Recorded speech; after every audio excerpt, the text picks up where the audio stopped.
do you have enough police to begin with? What, 220,000 police force? 220,000. Ang police to population ratio mo, at sabi ni General Marbil last year, 1 to 2,000. Yeah. I don't know if that's correct kasi Well, ang laki. 1 versus 2,000. I think the theoretical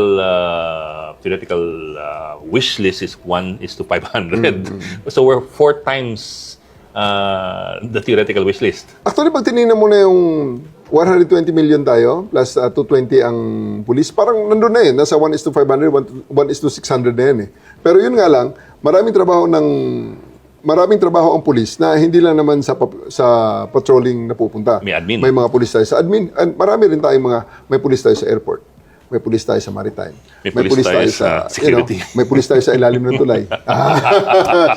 So napakarami ng police natin. Napakarami ng trabaho natin na at the end of the day, kailangan nating i-consider